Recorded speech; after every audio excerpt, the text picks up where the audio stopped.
The Randy and Karen scenario is based on the fact that this country is founded on free speech, and you don't have to necessarily like what your neighbor is doing or has to say, but short of an incitement of violence, you've got to deal with different people in this world. You're my dog. Why are you in here today? What did I do? I respect the police. Yeah, I was trying not to laugh the whole time. I was trying to be serious and actually pay attention for the notes, and I just could not. It was very, very funny. Trying to figure out. Oh my God!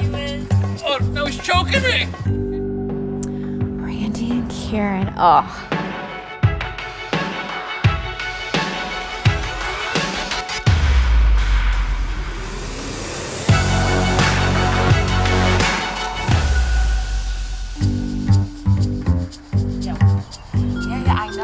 We have one scenario that we do called Randy and Karen, where Karen, her neighbor, is Randy. Karen doesn't like Randy at all because Randy comes out of his house every day, and when he comes out of his house, he has his AR-15 in front of him. He goes over to his flag, he salutes the flag, and he plays Reveille. Karen hates it, so she calls the police and she wants something done with it. This is one of my favorite ones because in this one, Officer Coletti gets to dress up and he puts on a hat that's got a mullet on it. And the recruits actually get to see him in a way that they never get to see him any other time. And it's really, really fun. Just enjoying my freedom. Seeing your instructor come out, who usually has no hair, now has a full flow in the back with his hat. And I think it was cut off jeans. Iconic moment. Would you buy pants like that? No, no, I would not. It's a constitutional law based. I don't do anything threatening towards anybody. I just run my mouth a little bit, and the recruits have to realize, is there a crime involved here? Which there isn't. It's just they have to basically settle a disturbance between neighbors, with the end result being you each need to go back to your corners and act like adults. Freedom to do what? Freedom to be an American. The caller doesn't get to the point on why she called the police. Just starts, kind of going into a rant, a tangent about unimportant things, and it's the recruit's job to kind of reel her back in to what's the purpose of the call. We started talking to Karen, the neighbor, first, and she was very upset and recording and live streaming us, which is very accurate in what you might see out in the street. Randy comes out while you're talking to Karen with an automatic rifle across his chest and a case of beer hanging from his belt. And he's very patriotic and doing his morning antics with the flag and radio blasting.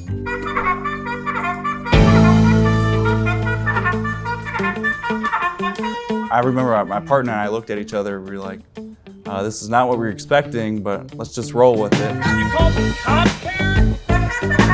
Oh, here we go. Randy was Murica, was so intense, and a lot of people seen that gun and were like, whoa. Because we were still new. Your natural instinct is, oh, officer safety, let's take this gun, get it away from him. But then it's like, constitutionally, that's fine. You're choking on them.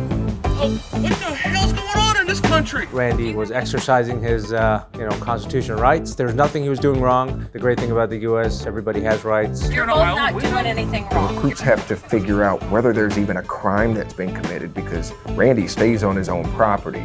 He never points a weapon at anybody.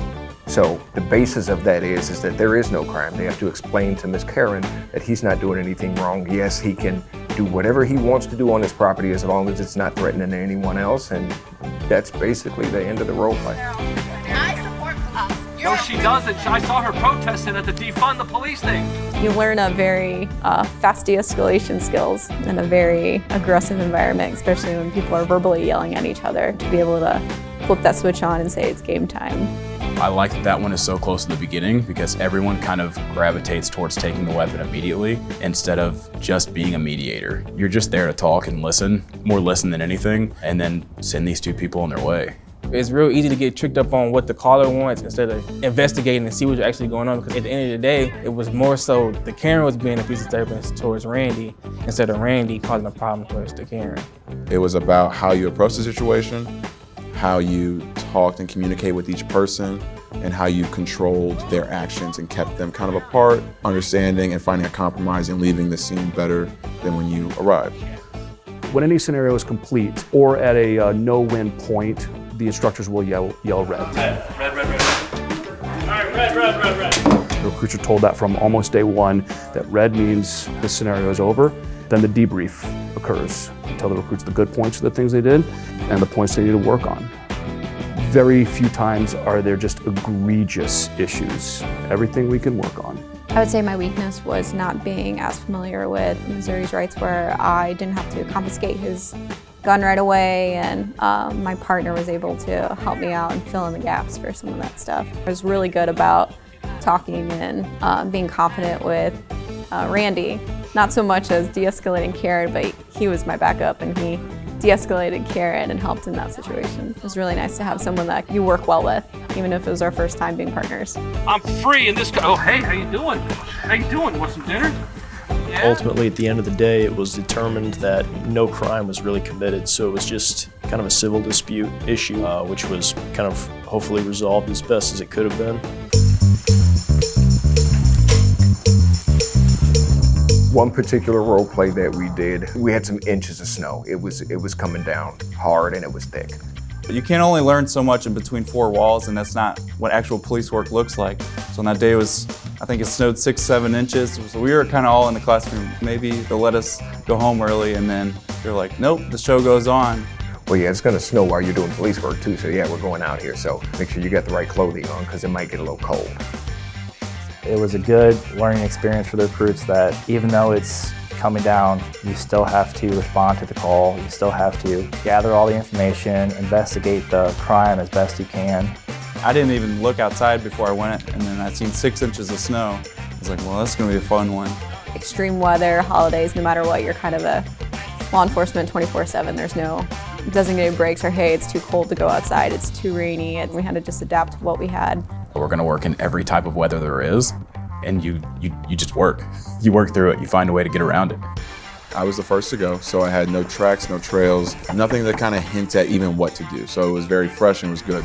I have snow going down my face, going down into my ears, but that's also the reality of when I graduate, I'm going to be working those type of conditions. You talk with them, they show you out to their vehicle. I mean, the vehicle's covered in snow. It sucked because you're trying to write down notes out there and the snow is just making the paper wet. Ink was smudged all over my paper. It was not a great time. You're trying to listen to what they're telling you and your ears are being filled with snow. Because it was like a halfway blizzard going on. That was a really good one because typically they don't have to worry about the environmental aspects of doing this job, and there are a lot. It was just a simple larceny. But some of the recruits, when they went to respond to that call, could not stop focusing on how cold they were, and they were shaking and trying to do the call at the same time. So they had that environmental distraction that they had to not let get in the way of them being able to do their job, just like in the real world. The simple things that they overlook, you know, if you're cold outside, ask if you can go inside. Hope for a yes, be prepared for a no. Just depends on who the person is. We didn't have much physical evidence. It was fingerprints, all that was washed away with the snow. I requested crime scene come out, and then they were told, crime scene's not gonna respond, what are they gonna fingerprint? So then I had to get out of my OODA loop of, what do I need to do now? I kind of let the inclement weather get to me for a second, but at the same time, I'm like, all right, game face, you have to help the person while it's snowing on you and sleeting. So my partner and I actually went inside and we tried to make them comfortable in that uncomfortable situation. But we also learned that we couldn't neglect the crime scene, even though inclement weather kind of doesn't help with the crime scene.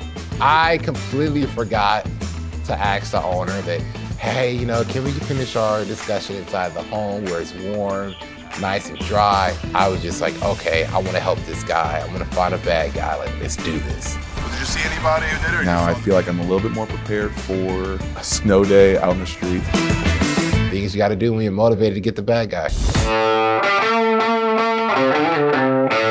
Defensive tactics is basically to teach you survival skills as a police officer. How to take someone down, how to handcuff, you know, how to do various tactics.